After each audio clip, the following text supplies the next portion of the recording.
My parents gave away my college fund to pay for my sister's European honeymoon. When I confronted them with the tuition papers, my dad said, "You're smart, you'll figure it out." That was 6 weeks ago. Yesterday, they got an eviction notice with my name still listed on the lease, and my sister was on the phone to her fiancé, crying about canceling the cake. It was never my plan, but they forced me to. It all blew up about a month before college started. I had gotten into Columbia, my dream school, full acceptance, but it wasn't a full scholarship, so the deposit and first semester stuff were going to be expensive. It was fine though. My parents had been telling me since I was 12 that they had a college fund for me. They made a huge deal about it too. Every time they said no to buying me new shoes or gifts for my birthday, it always ended with some version of, "But remember, we're saving for your future." Fast forward to now, the time to use that fund was finally here. I was excited, but every time I asked about it, they got weird. My dad would say he was busy. My mom would tell me we would talk about it later. A few times I caught them whispering in the kitchen, and when I walked in, they would go silent like I was not supposed to hear. My stomach started sinking, but I kept hoping I was just being paranoid. 3 days before the deposit deadline, I sat them down. I had all the papers printed and highlighted. I explained everything, the amount, the deadline, how important it was. I even told them about the scholarships I'd applied for, trying to show them I was not just relying on the fund. They would not look at me. My dad just stared at the TV like he wished he could crawl into it. My mom fiddled with the hem of her shirt. After a few minutes of silence, my dad cleared his throat and said, "The college fund is gone." I did not get it at first. I thought maybe they moved it, or it was just tied up somewhere. I asked what he meant, and that was when my mom started crying and rambling about Sophia. She was my perfect, can do no wrong. According to them, she deserved a perfect start to her marriage. That her honeymoon was once in a lifetime. Luxury hotels, guided tours. Apparently she needed to go on it, but she and her husband could not afford it on their own. So my parents gave her my college fund so she could. My dad tried to soften it by saying I was smart and resourceful, that I could start at community college and transfer later. My mom said maybe I could stay home and help with bills for a while and they would figure something out eventually. They kept using words like family first and making sacrifices. Right then, Sophia waltzed into the room flipping through a wedding magazine. She saw the tension and asked what was happening. My mom told her and she just laughed and said, "You'll thank us when it is your turn to get married." She did not even blink, did not even pretend to feel bad. That was the exact second something inside me shut off. I realized I was never the daughter they were investing in. I was the daughter they were using. That night, I made a list of everything I handled for them. Bills, insurance, mortgage stuff, doctor's appointments. I realized they were completely screwed without me, and I decided I was done. I called my uncle and asked if I could stay with him. He said yes without a second thought. While my family was out celebrating Sophia's bridal shower that weekend, I packed my bags. I left my house key on the kitchen counter with a short note that just said, "Thanks for everything. I'm moving out." Before I left, I went through all the accounts. I removed my email and phone number from everything. I canceled automatic payments linked to my bank account. I changed every password they had ever made me set up. I logged them out of every system they did not even know how to access without me. I got on a bus to my uncle's place with 2 suitcases and my backpack. The fallout came fast. First, my parents lost internet because they did not realize the bill was due. Then the lights got cut because they never figured out how to reset the autopay. Then Sophia crashed the car and found out the insurance had lapsed. Medical bills started piling up because no one was around to translate for the doctors or file claims. They didn't even know how to pay rent without me. They were getting evicted. Oh yeah, I never mentioned, none of them spoke English, so they were totally screwed. But I did not feel bad. I wanted to just forget about them. But then I came home to my uncle's one day, and I found Sophia, as well as my parents. They were moving in, and there was nothing I could do about it. I froze in the doorway, keys still in my hand. My uncle was nowhere to be seen. The 3 of them just stared at me like I was some kind of ghost. I felt my heart pounding in my chest as anger, confusion, and a weird sense of betrayal all hit me at once. "What the hell are you doing here?" I finally managed to say. My mom burst into tears, her go-to move, while my dad stood there looking uncomfortable. Sophia, on the other hand, had the audacity to look annoyed, like I was the one who had invaded her space. "Your uncle said we could stay here for a while," my dad explained, not quite meeting my eyes, "until we figure things out." I couldn't believe what I was hearing. This was supposed to be my safe space, my escape from them. I turned around and stormed back out the door, slamming it behind me. I needed to find my uncle and figure out what the hell was going on. I found him at the corner store, buying cigarettes. He hadn't smoked in years, which told me he was stressed. When he saw me, he had the decency to look guilty. I didn't yell at him. I just asked why. He explained that my dad had called him crying,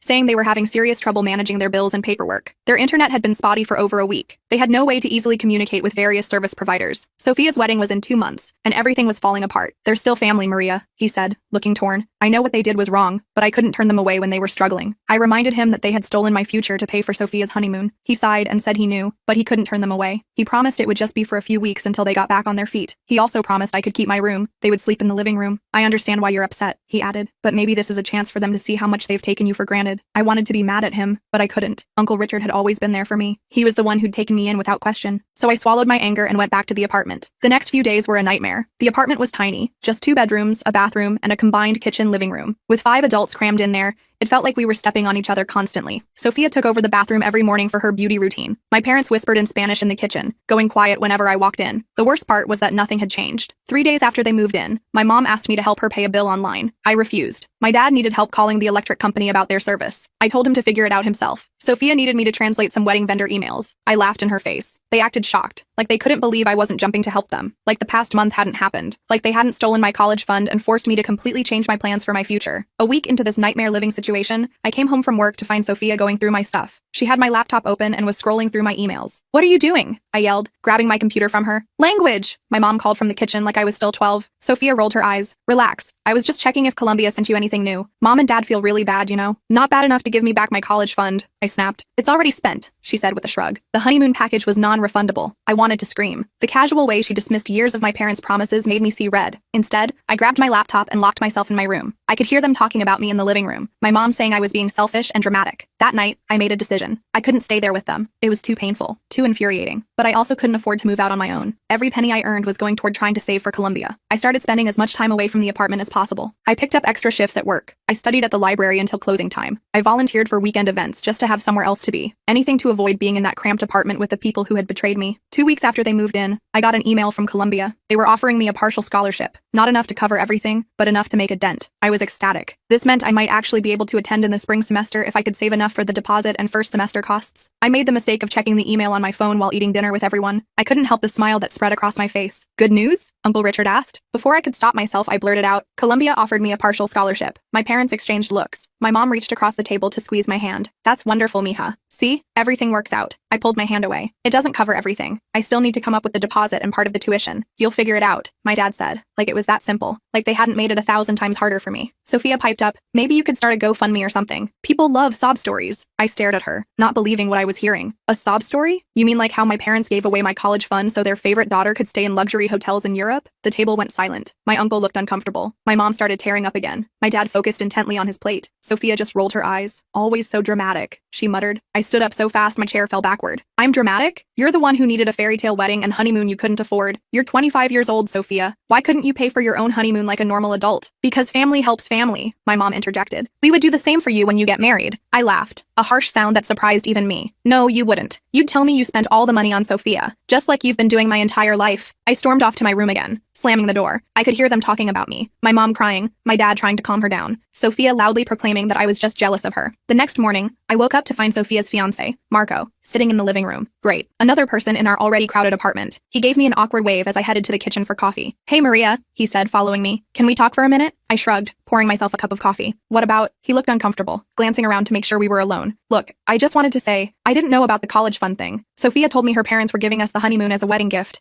I had no idea it was meant for your education." I studied his face, trying to decide if he was being sincere. Marco had always seemed like a decent guy, if a bit bland. The kind of person who went along with whatever Sophia wanted to avoid conflict. "Would it have made a difference if you knew?" I asked. He hesitated, which was answer enough. "I would have felt bad about it," he finally said. "But you still would have taken the money." I finished for him. He didn't deny it. "I'm sorry, Maria. I really am. But what's done is done. We can't give the money back. It's already paid for everything." I nodded, unsurprised. "Then there's nothing to talk about." As I tried to walk past him, he grabbed my arm. "Wait, I do want to help somehow. I know you're good with computers and stuff. My company is looking for part-time data entry people. It pays pretty well, and you can work remotely. I could put in a good word for you." I considered telling him to shove his job offer, but the practical part of me recognized an opportunity. More money meant getting to Columbia faster. I took down the details and thanked him, though it felt like swallowing glass. That afternoon, I applied for the job. 3 days later, I got it. The pay was better than my current job, and I could work from anywhere with internet. I immediately gave notice at my old job and threw myself into the new one. For the next few weeks, I developed a routine. Wake up early, before anyone else. Work on my laptop until the apartment got too noisy. Go to the library to work more. Come home late, when everyone was already in bed. Repeat. I was making good money, but I was exhausted all the time. Meanwhile, wedding preparations were ramping up. Sophia had dress fittings and cake tastings and venue visits. My mom was constantly asking me to translate emails or make phone calls to vendors who didn't speak Spanish. I refused every time, which led to more tears and accusations of selfishness. One night, about a month after they moved in, I came home to find Sophia in tears on the couch. My first instinct was to ignore her. Her tears usually meant she wasn't getting her way about something trivial, but she looked genuinely upset, not just dramatic. "What's wrong?" I asked, against my better judgment. She looked up, surprised I was talking to her. "The wedding venue canceled on us. They said our deposit check bounced, and now they've booked someone else for that date." I sat down across from her. "That sucks. Can't you find another venue?" She shook her head. "Everything's booked. The wedding is in 3 weeks, and now the caterer is threatening to cancel too because we're late on their payment." She wiped her eyes. "Mom and Dad are freaking out. They can't figure out how to access their savings account online since you changed all the passwords." I felt a twinge of guilt, which I immediately squashed. That's not my problem. I know you hate me right now, Sophia said quietly, and maybe I deserve it, but this wedding, it's important to me, to all of us. More important than my education, obviously, I couldn't help saying. She didn't deny it, but her expression softened. I'm sorry about your college fund. I really am. I didn't know that's where the money was coming from. Mom and Dad just said they wanted to give us a special honeymoon as a wedding gift. I wanted to believe her, but years of watching Sophia manipulate our parents made me skeptical. You never asked where they suddenly got thousands of dollars for a luxury European vacation? She looked away. I assumed they had savings. I didn't think to question it. She paused. I should have, though. I know how they've always talked about your college fund. We sat in uncomfortable silence for a minute. Finally, Sophia spoke again. Look, I know I can't fix what happened with your college fund, but I really need your help with this wedding situation. Just help me talk to the venue and the caterer, please. After that, you never have to help me again. I should have said no. I should have let her deal with the consequences of her actions for once in her life, but some stupid part of me, the part that had been raised to be the responsible one, the fixer, couldn't just sit there while everything fell apart. Fine, I said. I'll call them tomorrow, but this is the last time I'm fixing your problems. The relief on her face was almost worth it. Almost. The next day, I called the venue and managed to work out a deal. They couldn't give us the original date back, but they had an opening the following weekend. I called the caterer and explained the situation, promising payment by the end of the week. I helped my dad access his savings account so he could transfer money to cover the costs. For a brief moment, it felt like old times. My family was grateful, telling me how smart I was, how they couldn't manage without me. But the warm feeling quickly faded when I remembered why we were in this situation in the first place. After sorting out the wedding crisis, I went back to avoiding them as much as possible. I was saving money quickly with my new job, but I was still far short of what I needed for Columbia. The deadline for spring semester deposits was approaching fast, and I was starting to accept that I might need to wait until next fall. Then, 2 weeks before Sophia's wedding, something unexpected happened. I got an email from Columbia's financial aid office. Someone had nominated me for a special scholarship for first-generation college students. It would cover almost all of my remaining costs. All I needed to do was write an essay and submit it within a week. I was ecstatic. This could be my ticket to starting in the spring after all. I threw myself into writing the essay, pouring my heart out about being the first in my family to go to college, about translating for my immigrant parents since childhood, about my dreams for the future. I was so focused on the essay that I didn't notice Sophia reading over my shoulder until she spoke. Wow, that's really good, she said, making me jump. You're going to get that scholarship for sure. I quickly minimized the window. Thanks. Don't you have wedding stuff to do? She shrugged. Everything's under control now, thanks to you. She hesitated, then added, I read the whole thing while you were in the bathroom. Your essay, I mean. I didn't know you felt that way about being the family translator and stuff. I didn't know what to say to that. Of course she didn't know how I felt. She'd never bothered to ask. Anyway, she continued when I didn't respond, I think it's great that you might get to go to Columbia after all. You deserve it. The words sounded sincere, but it was too little, too late. I just nodded and turned back to my computer, waiting for her to leave. Instead, she sat down on my bed. I've been thinking a lot about what you said, about how Mom and Dad always favored me. I kept my eyes on my screen. And,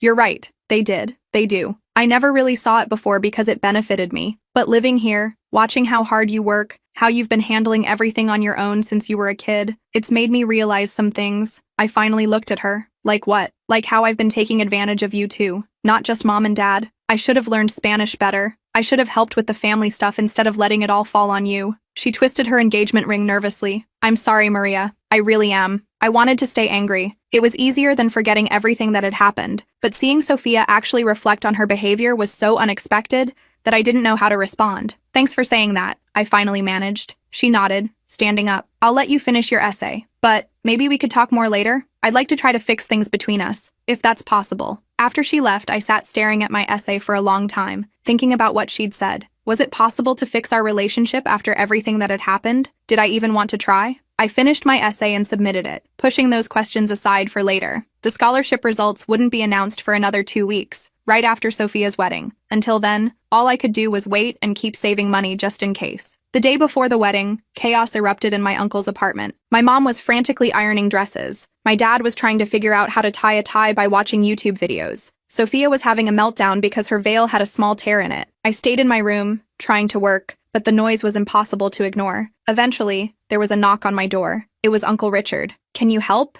He asked, looking exhausted. Your mom is about to have a heart attack, and I don't know how to fix a veil. I sighed and closed my laptop. Fine, but I'm not going to the rehearsal dinner tonight. He nodded. Fair enough. I spent the next few hours helping with last-minute wedding preparations. I sewed Sophia's veil. I helped my dad with his tie. I translated a voicemail from the florist about delivery times. It felt so familiar, being the family fixer again, but this time I had boundaries. When my mom tried to rope me into calling all the relatives to confirm attendance, I firmly said no. That evening, everyone left for the rehearsal dinner. I had the apartment to myself for the first time in weeks. I should have enjoyed the peace and quiet, but instead, I felt restless. I kept thinking about Sophia's apology, about my scholarship essay, about the past and the future. On a whim, I decided to look at the honeymoon itinerary that had cost me my college fund. Sophia had left the folder on the coffee table. I flipped through it, looking at the luxury hotels in Paris, Rome, and Barcelona, the private tours, the first-class flights. It was extravagant, unnecessary, and completely unfair that my education had been sacrificed for this. As I was putting the folder back, an envelope fell out. Inside was a check, a wedding gift from Sophia's future in-laws. It was for $5,000. The memo line read, "For your new life together." I stared at the check, a plan forming in my mind. Sophia and Marco already had my college fund for their honeymoon. They didn't need this money too, and $5,000 would cover my deposit and part of my first semester at Columbia. For a moment, I seriously considered taking it. It would be so easy. They probably wouldn't even notice it was missing until after the honeymoon. By then, I'd be at Columbia, starting my new life. But as tempting as it was, I couldn't do it. I wasn't a thief. I put the check back in the envelope and the envelope back in the folder, then went to my room. The next morning was wedding day. I had agreed to help Sophia get ready, mostly because Uncle Richard had begged me. I did her hair and makeup while my mom fussed with the dress. Despite everything, Sophia looked beautiful, happy, excited for her big day. As I was helping her with her veil, she grabbed my hands. "Thank you for doing this. I know you're still mad at me." I shrugged. "It's your wedding day. I'm not going to ruin it." "Are you coming to the reception?" she asked hopefully. I hadn't planned to.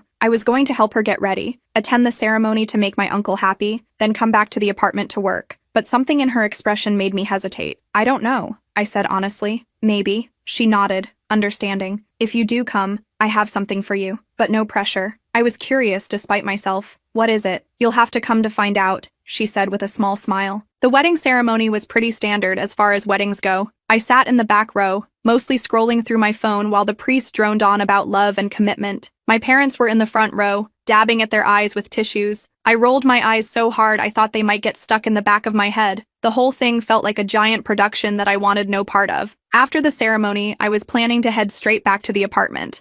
I had a ton of work to catch up on, and honestly, I didn't feel like watching everyone celebrate Sophia all night. But as I was trying to sneak out, Uncle Richard caught me by the arm. "Just come for a little while," he said. "Have some food, maybe one dance, then you can go." I sighed. "Fine, 1 hour. That's it." The reception was at this medium-nice hotel ballroom. Nothing super fancy, but decent enough. I grabbed a seat at a table in the corner, as far from the head table as possible. I loaded up a plate with appetizers and kept to myself, watching everyone else have a good time. About halfway through dinner, Sophia clinked her glass and stood up. Everyone got quiet as she started giving a speech. I was only half listening until I heard my name. "And I want to especially thank my sister Maria," she said, looking right at me. "Not just for helping with the wedding, but for everything she's done for our family over the years." I froze with a shrimp halfway to my mouth. What the hell was happening? "Many of you don't know this," Sophia continued, "but Maria has been the backbone of our family since she was just a kid. She's translated for our parents, handled bills, dealt with insurance, and basically made it possible for us to function in this country." People were turning to look at me now. I wanted to slide under the table. "And I haven't always appreciated her the way I should have," Sophia said, her voice cracking a little. "In fact, I've taken advantage of her generosity. We all have." My mom was crying again.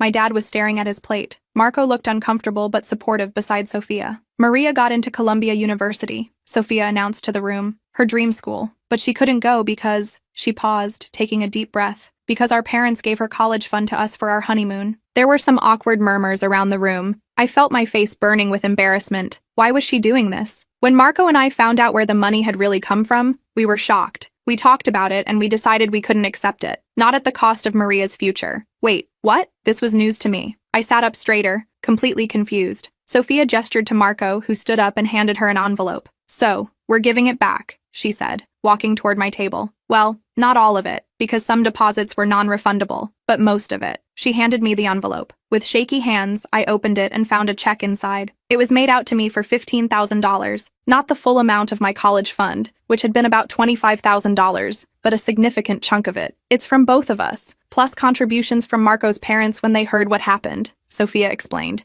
"It should be enough for your deposit and first semester at Columbia." I stared at the check, then up at Sophia, completely speechless. This was the last thing I had expected. "We're also canceling the European honeymoon," Marco added. "We're going to do a road trip instead. Much more our style anyway." I didn't know what to say. Part of me was still angry. This money was mine to begin with, so why was I supposed to be grateful for getting some of it back? But another part was genuinely shocked that Sophia had admitted everything publicly, and was trying to make it right. Thank you, I finally managed to say. It wasn't forgiveness, not yet, but it was something. Sophia nodded, understanding. She went back to the head table, and the reception continued. I sat there staring at the check, trying to process what had just happened. Uncle Richard came over and sat next to me. Did you know about this? I asked him. He shook his head. No idea, but I'm glad they did the right thing. I stayed for another hour, mostly because I was too stunned to leave. People kept coming up to me, congratulating me on Columbia, telling me how smart I must be. It was weird getting attention at someone else's wedding. When I finally decided to head out, Sophia caught me by the door. Wait, she said. There's something else. She pulled me into a quiet corner away from the music and chatter. I meant what I said in there. I'm sorry for how I've treated you, for how we've all treated you.